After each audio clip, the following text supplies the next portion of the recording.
Hello, podcast listeners. Welcome in to another episode of Stories. I'm Steve Gilley, along with Rod Mullins, and today we're going to tell you a story of flooding throughout southern Appalachia, particularly in western North Carolina. You're listening to Stories, a History of Appalachia.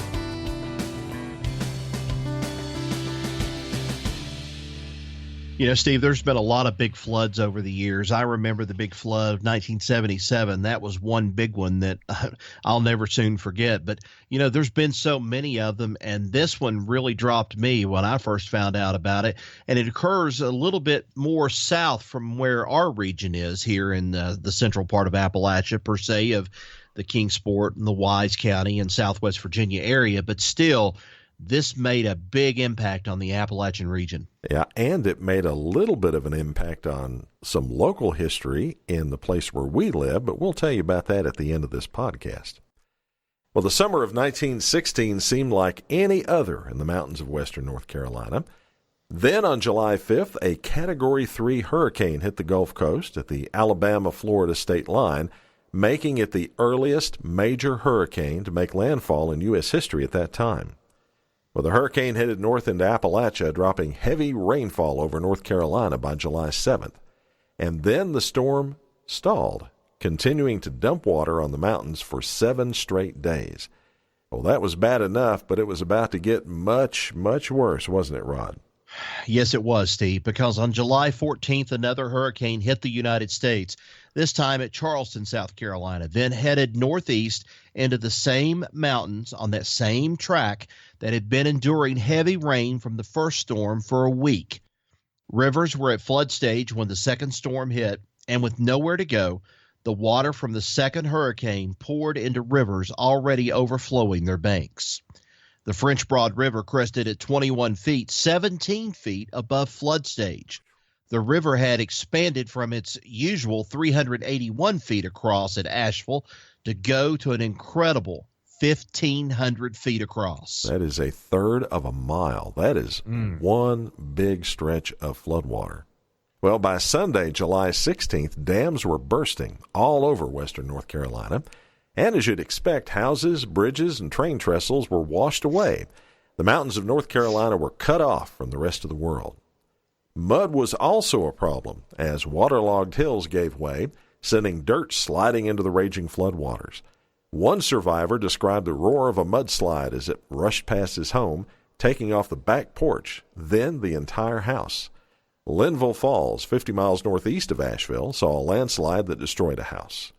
Even though everybody in that home escaped, they had to run to get away. And Rod, get this, one of the women had been awoken by the slide and jumped out of bed, then ran to a neighbor's house about a mile away wearing what she could grab, 2 aprons, one tied around the front, the other one tied around the back. Wow. She didn't have long to be able to grab something to be able to get out of there and go. This was just this quick. It just moved this quick. Yeah. Well, the effects of the flooding were devastating. Biltmore, as well as other sections of Buncombe County, were surrounded by a floodwater lake. In fact, waters reached a height of 9 feet at the gates of the mansion. Now, you got to picture Biltmore. Biltmore is sitting alone like an island surrounded by this huge amount of floodwater, almost like a castle being surrounded by a moat. Yeah. So, I mean, that's hard to believe. 300 mudslides were reported in Asheville alone. Now, the Virginia Creeper Railroad, which was located where the Virginia Creeper Trail is now, sustained major damage in the 1916 flood. Just 1 year after the line was completed to Elkland, North Carolina, the flooding wiped out nearly all of its tracks and trestles, which had to be rebuilt. The river flooding was so swift that motorists in Asheville were caught by surprise and had to abandon their automobiles in the middle of the road to escape the rising waters. People were clinging to trees to keep from being drowned. There were reports of cows being swept downstream into the floodwaters. Oh, wow. Well, another story is of a railroad bridge north of Belmont, which was in constant use as freight trains made their way north loaded with peaches and other produce. Railroad workers stayed on the job, removing debris that was being deposited on the bridge supports to make it safe for those trains to keep running. They'd work to clear the bridge, then jump off the tracks when the next train arrived, then get back on the bridge to continue their unending work. Then around 5:30 that evening, the bridge finally gave way to the floodwaters just as a train full of peaches crossed. The 19 men on the bridge were deposited in the raging river below, some drowned, some crushed by the falling bridge. Of the 19, 10 were killed. Marshall, North Carolina was especially hard hit. The county seat of Madison County lies between the French Broad River and hills on a narrow strip of land sitting about 10 to 12 feet above normal river levels. In July of 1916, all but 3 buildings were covered with water. Many homes were washed away. 2 rail bridges were destroyed, and a large section of the Southern Railway track were ripped from the ground by the flood. The waters rose from 2 feet to more than 20 feet in 16 hours, covering Main Street to a depth of 5 feet, racing along at 5 feet per second down the street.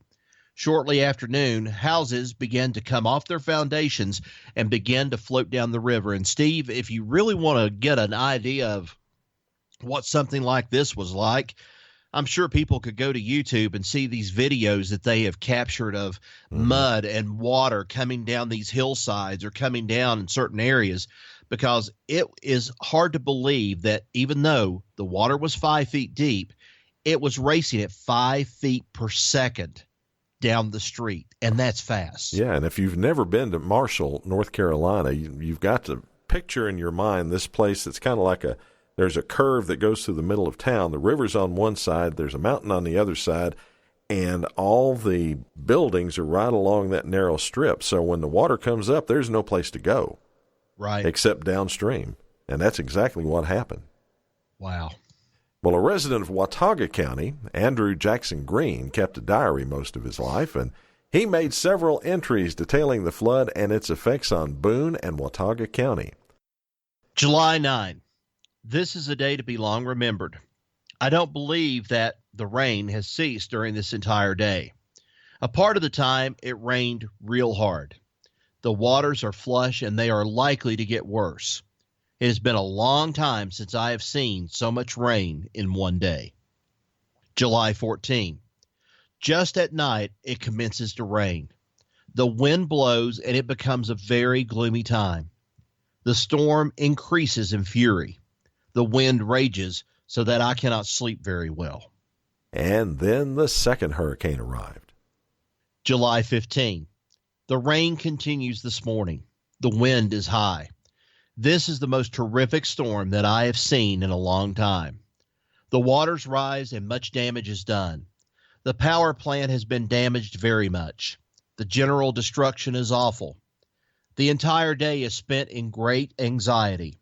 I think of the great distress that many people are in. July 15. In the evening, the news comes that one of the Cone Lakes has burst. It comes down Winkler's Creek and brings everything before it. Large trees, logs, debris in general are deposited in the bottom of the new river. Some of the older inhabitants say that the water has not been so high since 1889. The rain continued steadily for more than 36 hours. 2 houses were carried away in that dam break, as well as a bridge and a mill. July 17. Boone is cut off from communication with the outside world. We dread to hear what the real conditions are. We hear many flying reports, but do not know just how much credit to give them. Well, the Watauga Democrat newspaper reported that the storms did $200,000 worth of damage to the county, or $4.4 million in 2017 dollars. The heaviest rainfall in the flood was recorded at Alta Pass, near Grandfather Mountain on the Mitchell-Avery County line, which Rod received 22.22 inches of rain in the 24 hours of July 15th through the 16th. A record. Can you believe that?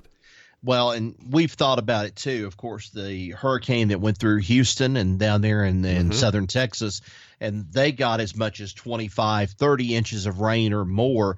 But you got to take into consideration, this is 22 inches of rain in the mountains, and when it falls off the mountains, it's going to go immediately to the lowest point that it can. It's going to run down the mountains like crazy, whereas in Houston, it's mostly all flat, and it's just going to stay there and keep on coming in regardless. So it was it was rough. Yeah, so you either, A, have a lake that you have to find a boat to get around in, or B, you get washed away with mud, rocks, and other debris.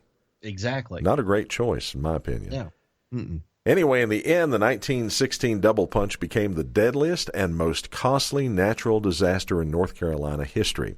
In all, 80 people died, and $481 million in damage was done in 2017 dollars. And a side note, nothing major here, but this does explain something that we talked about in one of our first podcasts. This flooding during the summer of 1916 affected East Tennessee as well, and placed the town of Erwin on the map, but not in the way they might have wanted, did it, Rod? No, Steve, because due to the flooding, the Clinchfield Railroad was kept busy for months afterward repairing rail lines. And to do the repairs, they needed as many of their crane derricks as they could get in order to pick up cars that had derailed in the flooding, as well as to lift heavy replacement rails out to men working the repair lines. As a result, in September, when a circus elephant named who, Steve? Mary. Well, she killed a circus worker in Kingsport, Tennessee, and angry residents of the new city wanted the elephant hung, with the blessings of the circus owner, who smelled free publicity in that. So there were no derricks available to come to Kingsport to do the hanging, so the elephant was then transported to the rail yards at Erwin, which had the only available derrick car. And that's why Erwin is known as the place they hung the elephant. That was an interesting little side note. You know, we talked about the hanging of Mary the elephant in one of our first podcasts, and there was talk about there was repair work being done, but it was this flood that caused the repair work that was necessary, which kept the derricks away, which meant they had to go down to the main Clinchfield line there in Erwin in order to be able to hang the elephant. And, you know, and I know there's a lot of ifs here, but if the hurricane or both hurricanes had not collided and kind of bunched up on top of each other and all of this rain, there might not have been any derrick cars or anything in Erwin at the time for all of this stuff going on. And how would they have been able to do anything with Mary the elephant? It leaves some questions there to be asked. What could have been if that was the case? Yeah, that's true. And that's the story of the devastating 1916 Appalachian flood. Another story that makes up the history of this place we call home. Thanks for listening. We're available at Apple Podcasts, Stitcher, TuneIn, or on your own podcast app. We're on Facebook at Stories of Appalachia and on Twitter at Story Appalachia. Again, thanks for the use of your ears, folks. Till next time, take care. So long, everybody.